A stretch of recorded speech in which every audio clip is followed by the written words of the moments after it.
When a person walks into a shul, you need to understand that things that in the shul belongs to tzorkei harabim, and some things you're allowed to use, and some things are not permitted to use. The question that we'll have today is, can you use the charger in a phone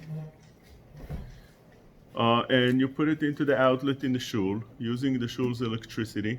Is that permitted? One way to say is that it's almost nothing that you take in, and therefore what's the big deal? Secondly, you can look at it and say that even less than a shve pruta, a mashu, is also asur to take without permission.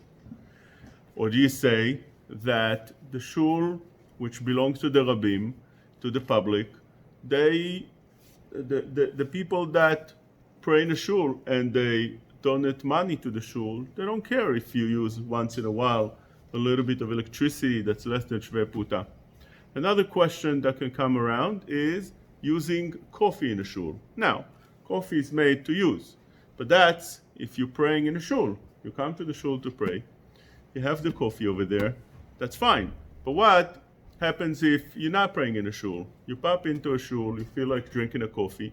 Can you make yourself coffee in that shul? Question like that was asked in a Sefer Salmat Chaim, and over there, Rav Chaim Sonnenfeld writes the following. The question was presented like this. The water that the Gabbai brings to the shul, they used to have to bring it from outside, it's not like a faucet that you're opening. That water he brings and he toils and it's work to bring that water. Can you come as an outsider and take a cup of water? You're not planning to pray in the shul. If you are, that's what the water is meant for. But let's say you're thirsty, you want to come in, you find a shul, and you just go in and you take a cup of water from that bucket that the Gabbai or the Shamash brought in. Would you say that it's for everybody in the world to use, because everybody has a right to a shul, just like you can come in and pray in that shul, and if you pray in that shul, you have a right to the water, so therefore right now you also have that? Or would you say that there's kpeidah, it's only if you're praying in a shul? If not, the water doesn't, you have no right to drink that water. It wasn't intended for you. So he writes few short words. He says you have to ask permission from the Gabbai. You want to drink the water, you have to ask permission. What's the pshat? Pashtut, the pshat is not that you're taking something that's worth money. Rather, you're causing the Gabbai to go again. Now the water empties. That's how he explains it in the question. It empties quicker. You're making him work again harder and quicker. So because of that, you have to ask permission from the Gabbai. When you come to a question of the coffee in a shul in our time, there's two things. First of all, many times the urn has to be filled out by the Gabbai. You're taking water. If you're praying in a shul, that's what he filled up the water for.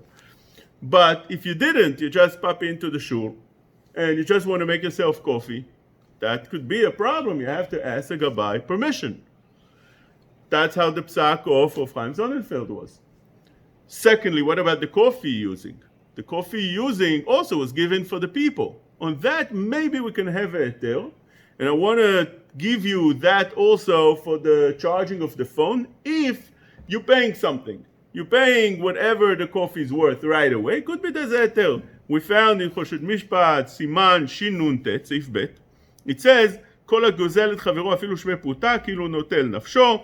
And even less than שווה פרוטה, it's אסור לגזור אפילו על מנת לשלם. You're not even allowed to steal or to take, even if you're planning to pay it.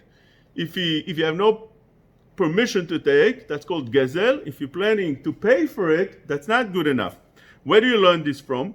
It says in the Gemara, בבא קמא סמך א', לא תגנובו. לא תגנוב אפילו על מנת לשלם. Even if you're stealing and you want to pay back, you're not allowed to steal. You're not allowed to take. The Gemara learns that from David HaMelech. התאווה דוד ויאמר מי ישקני מים מבור בית לחם אשר בשער. David HaMelech wanted water. What's the water he wanted? Not actual water. Rather, he had a question. Torah is water. What was the question?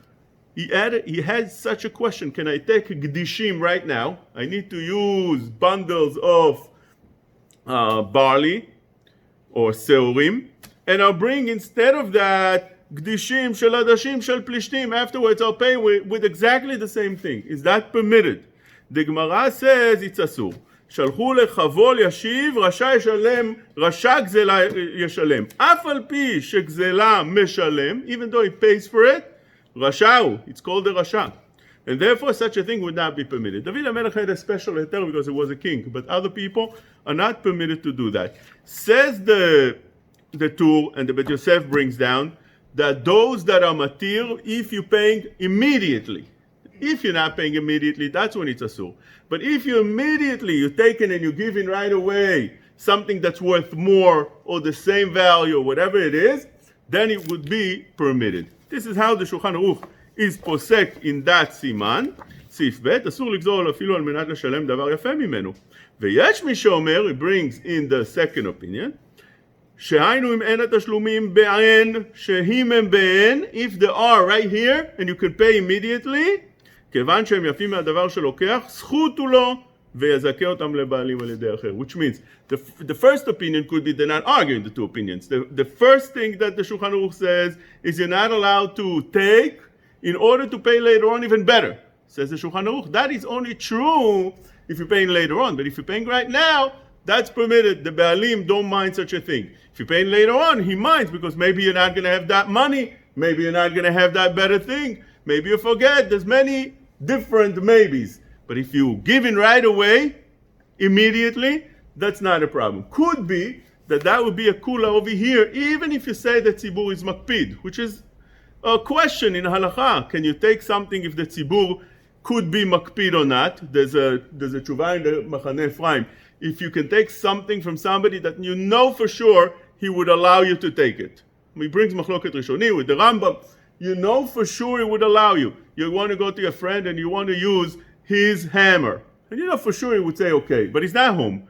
And you see it in the backyard. You see his bicycle. You know for sure he would say okay, no problem at all. Can you take it and bring it back? Or that's a gezel. You're not allowed to do that. It's shoel belo reshut. So over there he brings machloket. Over here we can say the same idea. That the Tzibbur, are they allowing such a thing? They're not allowing such a thing. Would you say they wouldn't mind? It's a few questions over here. But if we go with that understanding that you're paying right away, since you're not taking electricity is not electricity. Electricity, in the end of the day, for the shul purpose, it comes out as a bill, as money. If you're paying that money ahead of time, could be that would be permitted. Same thing with the coffee, and with the fact that you're taking the water that the shamash has to fill, and you're causing him to work harder and quicker. Since you're not praying in a shul right now, that you'll have to ask the shamash permission, as the psak of Chaim Sonnenfeld.